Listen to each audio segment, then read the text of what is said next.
Welcome back to 843 TV. We're here now with Dr. Brent Morris. He's the Department Chair of Humanities and Associate Professor of History at the University of South Carolina, Beaufort. How are you this morning? Doing well. Thanks for the invitation. All right, so you're the Director of the National Endowment for the Humanities Summer Institute, Americans, Reconstruction, the Untold Story. Tell everybody what that is exactly. Well, it's a 3-week summer institute sponsored by the National Endowment for the Humanities, and this will be our second time doing this, the first being 2015. And what we're doing is bringing 30 K-12 educators from across the country, selecting them from about 100 to 150 applicants, so really the best teachers that America has to offer, bringing them to Beaufort to have an intensive 3-week course in the Civil War and Reconstruction era, which a lot of people kind of overlook this historical period, but it's really one of the most important periods of American history that there is. And our intention is to bring these teachers who are the best and the brightest to Beaufort to learn this history, and then to sort of send them back out to the communities that they came from, to reincorporate this important story into their curriculum, to help their students, and then ultimately the students of their students, maybe one day down the road, to understand Reconstruction, to understand our past, but also to sort of understand where we're going with this. Yeah. Brent, why do you think the Reconstruction era, the history of the Reconstruction era, has largely been ignored?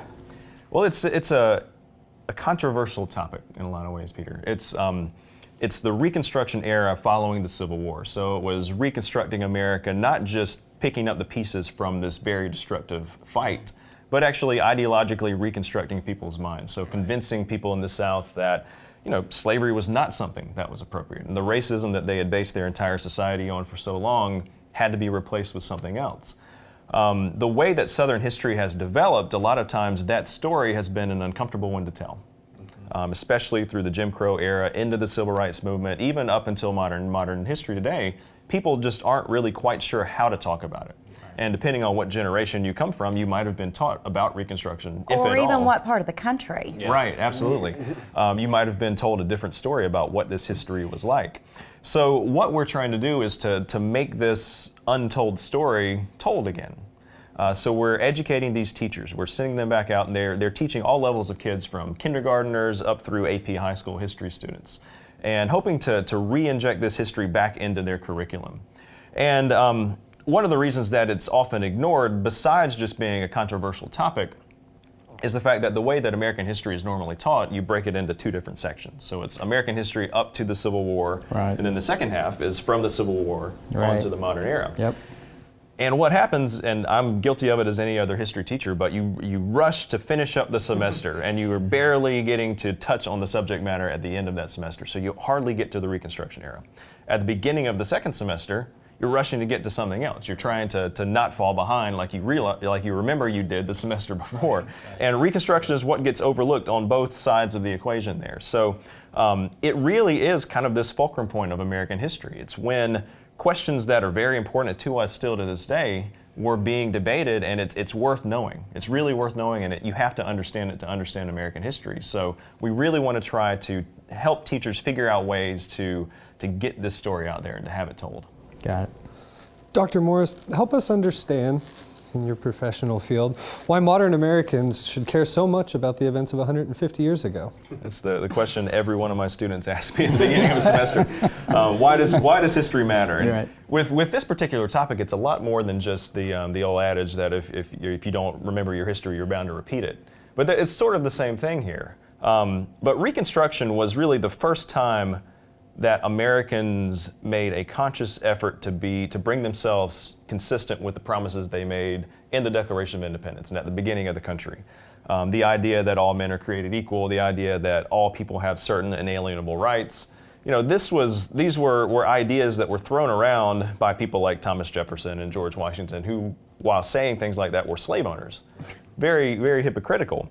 But then the Civil War was fought, and it was fought over slavery, and then once that war was over and slavery was out of the way, it was no longer part of America, Americans had to figure out how to come to terms with what they had just lived through. And not just how to figure out what they had just done, but how to remember it and how to tell the story going forward.